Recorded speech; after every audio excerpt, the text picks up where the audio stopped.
Imagine a young king, the son of a scandalous relationship, surrounded by political intrigue, jealousy at court, and immense expectations. Now imagine that this young man not only survives, but becomes one of the richest, wisest, and most respected rulers in the history of humanity. Solomon, a name that spans the centuries, filled with power, mystery, and wisdom. But was he really as wise as they say? Or was hidden behind his image a king marked by human errors and dangerous passions? In this video, we will reveal all the details, from birth to the end of his life, and understand why Solomon became a legend. Prepare to immerse yourself in an epic journey, with betrayals, miracles, achievements, and lessons that still echo in the modern world today. Don't blink, or you might miss the moment when everything changed forever.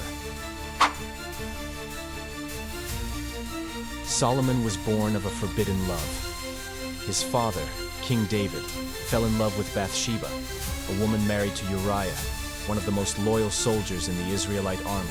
To live this love, David commits one of the greatest sins of his life. He sends Uriah to the front line of battle, ensuring his death.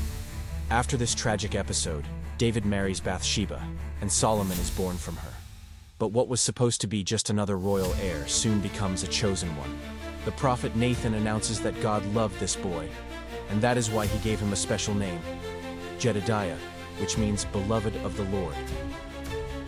Even so, the name that went down in history was Solomon, derived from shalom, peace.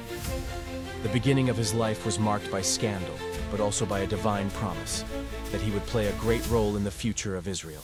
Little did they know that this baby would change the destiny of an entire kingdom. David was growing old, and the succession to the throne became increasingly urgent. Among the king's many sons, Adonijah, Solomon's older brother, decided to proclaim himself king, gathering leaders and army officers in a silent political coup. But Bathsheba, fearing for her son's future, runs to David with an emotional appeal. Together with the prophet Nathan, she convinces the king to fulfill his promise. Solomon would be the next king of Israel. In a quick and strategic maneuver, David orders Solomon anointed as king while he was still alive, frustrating Adonijah's plans. The ceremony takes place with great celebration in Gihon, and the people accept the decision. Solomon, still very young, takes the throne surrounded by distrust, threats, and expectations. He had barely begun his reign when he would already have to deal with betrayals, rivalries, and decisions that would test not only his strength, but also his wisdom. At the beginning of his reign, Solomon does something that no one expected. He goes to Gibeon, a sacred place, to offer 1,000 burnt offerings to God in a gesture of reverence and devotion. During the night, God appears to Solomon in a dream and asks him a question that would change his life. "Ask for whatever you wish, and I will give it to you." The young king could have asked for riches, military victories, or world fame. But he surprises everyone, including God himself, by asking for wisdom to govern his people with justice. God is so pleased with the request that he not only grants him wisdom like no one has ever had before or since, but also promises riches, glory, and a long life if he remains faithful. From that moment on, Solomon's reputation began to grow at a meteoric rate. He became a symbol of fair judgment, strategic intelligence, and peace among nations. This was the birth of the legend of the wisest king on earth. Solomon's fame was not built solely on divine promises, but also on surprising actions. One of the most emblematic moments of his wisdom occurred when two women approached the throne with a baby in their arms. Both claimed to be the child's mother.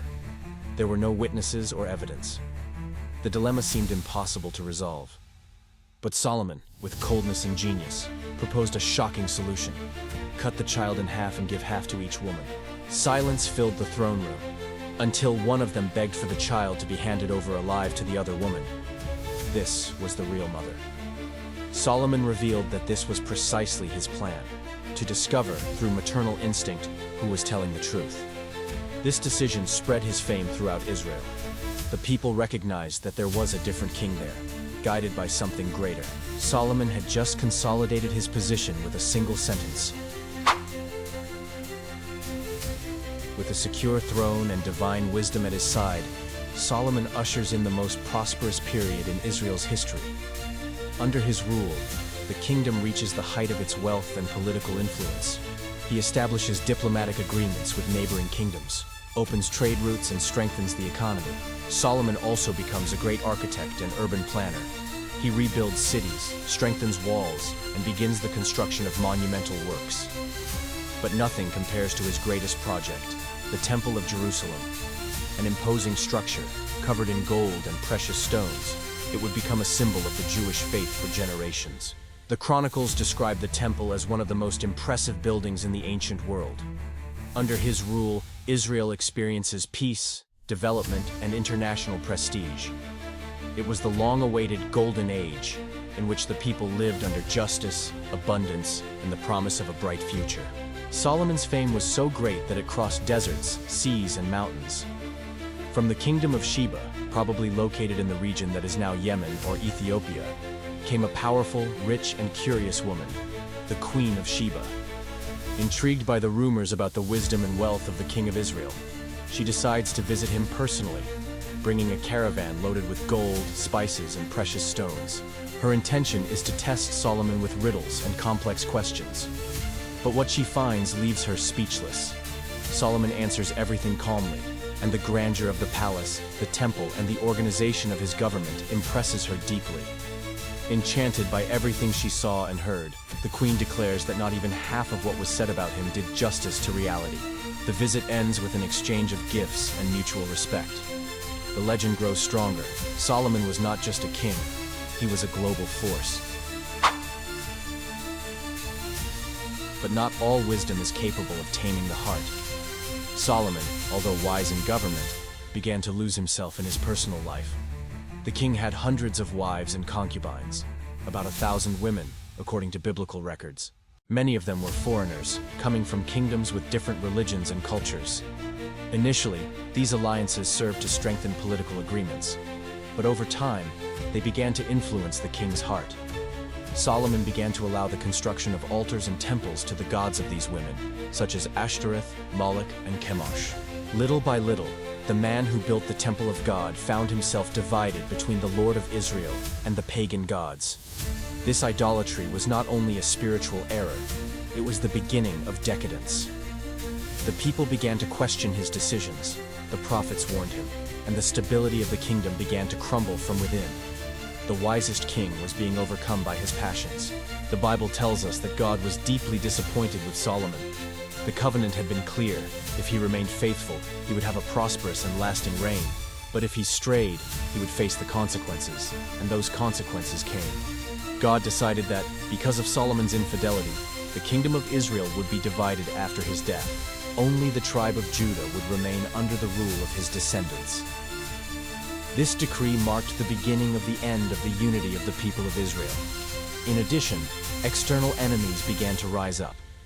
Hadad of Egypt and Rezin of Syria emerged as threats.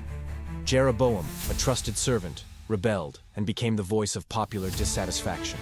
Everything that Solomon had built with wisdom now began to crumble before his eyes. Peace gave way to tension, and the king who had ruled with justice became the target of criticism, revolts, and even dark prophecies. Solomon's last years are shrouded in a haze of silence and solitude. No one hears about any major decisions, constructions, or conquests. The king, now aged and discredited, withdraws from public life. It is during this period that many scholars believe he wrote books such as Ecclesiastes, where the vanity of life and the ephemerality of riches are central themes. Phrases such as "vanity of vanities, all is vanity" reflect a disillusioned king who looks back and realizes that, despite all he has achieved, without God, nothing has meaning. Solomon seemed to understand, in the end, the price of having strayed from his faith. He dies in Jerusalem after 40 years of reign. His body is buried in the city of David. There are no records of great ceremonies or public mourning. The man who began his journey as the chosen one ended his days as a reminder that not even the greatest human wisdom is enough without spiritual fidelity. The story of Solomon is more than an ancient biography. It is a mirror for all who seek power, success, or recognition. He had it all: divine wisdom, incalculable riches, international prestige, love, fame, and peace. But he lost the essential when he distanced himself from his principles. His legacy is great, but also tragic. It is the portrait of a king who started with everything and ended divided. Yet, his words and decisions continue to echo today. The proverbs he wrote are quoted in courts, classrooms, and churches around the world. The temple he built became a symbol of eternal faith, and his life, with its mistakes and successes, remains one of the most powerful narratives in biblical history. If there is one thing Solomon teaches us, it is that true wisdom is not just about knowing, but about living what you believe. Because in the end, more than a throne or a crown, what remains is character. If this story has already captivated you so far, just imagine what's yet to come. So don't waste any more time. Subscribe to the channel now, activate the bell so you don't miss the next episodes, and leave a like. This will really help this content reach more people who, like you, are passionate about history. And take the opportunity to comment below. What other character or historical moment would you like to see here? Your suggestion could become the channel's next video, so you can be part of this journey.